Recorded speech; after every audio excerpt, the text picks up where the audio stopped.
Welcome back to my channel. My name is Gracie Lynn, your host for this devotional. We are en route out of Egypt as God takes Egypt out of us. Have you ever desired a deep, intimate relationship with God? If you have ever contemplated this question, you are in the right place. Our devotional today is entitled, Our Need for Christ. We are just getting started. A new year, a new experience to develop the relationship that each and every one of us desires with God. Hit that like button, subscribe to the channel, share the content. Let's begin with prayer. Father in heaven, we thank you and we praise you. We lift you up and give you the honor and the glory due to your name. And for this, we pray that your power and your spirit will be felt. We pray that you will grant us clarity of mind and understanding. We beg you, God, for discernment, that we would foresee that which you have called us to understand even that much more. And we pray for the relationship that will bring us closer to your heart. In Jesus' name, amen. Steps to Christ. Chapter 2. The Need for Christ. Man was originally endowed with noble powers and a well-balanced mind. He was perfect in his being and in harmony with God. His thoughts were pure, his aims holy, but through disobedience his powers were perverted and selfishness took the place of love. This nature became so weakened through transgression, and it was impossible for him in his own strength to resist the power of evil. In his sinless state, man had joyful communion with him in whom are hid all the treasures of wisdom and knowledge. But after his sin, he could no longer find joy in holiness, and he sought to hide from the presence of God. Such is still the condition of the unrenewed heart. It is not in harmony with God and finds no joy in communion with him. The sinner could not be happy in God's presence. He would shrink from the companionship of holy beings. Could he be permitted to enter heaven? It would be no joy for him. The spirit of unselfish love that reigns there, every heart responding to the heart of infinite love, would touch no answering chord in his soul.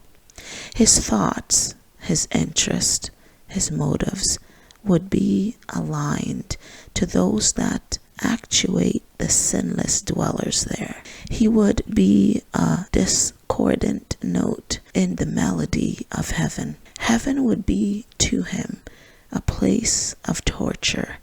He would long to be hidden from him who is its light and the center of its joy. It is no arbitrary decree on the part of God that excludes the wicked from heaven. They are shut out by their own unfitness for its companionship. The glory of God would be to him a consuming fire. They would welcome destruction that they might be hidden from the face of him who died to redeem them. It is impossible for us of ourselves to escape from the pit of sin in which we are sunken. Our hearts are evil and we cannot change them. Who can bring a clean thing out of an unclean? Not one. The carnal mind is enmity against God, for it is not subject to the law of God, neither indeed can be. Job 14:4, Romans 8:7. The Savior said, Except a man be born from above, unless he shall receive a new heart, new desires, purposes, and motives leading to a new life, he cannot see the kingdom of God. John 3:3. The idea that it is necessary only to develop the good that exists in man by nature is a fatal deception. The natural man receiveth not the things of the Spirit of God, for they are foolishness unto him. Neither can he know them, because they are spiritually discerned. Marvel not that I have said unto thee, Ye must be born again. 1 Corinthians 2:14, John 3:7. Of Christ it is written, In him was life, and the life was the light of men. The only name under heaven given among men whereby we must be saved. It is not enough to perceive the loving kindness of God, to see the benevolence, the fatherly tenderness of his character. It is not enough to discern the wisdom and justice of his law, to see that it is founded upon eternal principle of love. Paul, the apostle, saw all this when he exclaimed, I consent unto the law that it is good. The law is holy, the commandment holy and just and good. But, he added, in the bitterness of his soul anguish and desire, I am carnal, sold unto sin. Romans 7:16, 12, and 14. He longed for the purity, the righteousness, to which he in himself he was powerless to attain.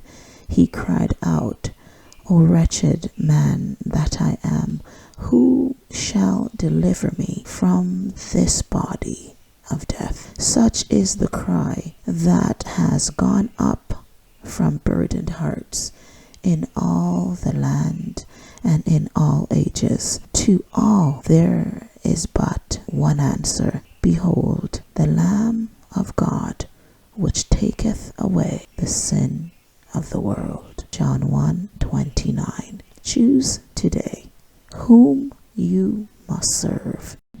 If your desire is to give God your heart, hit that like button, subscribe to the channel, share the content. Just below this video, I have provided for you the full ebook to this chapter, an amazing read by Ellen G. White, Steps to Christ, Our Need for Christ. My name is Gracie Lynn, your host for this devotional. It's been my pleasure to serve you. I will see you next time.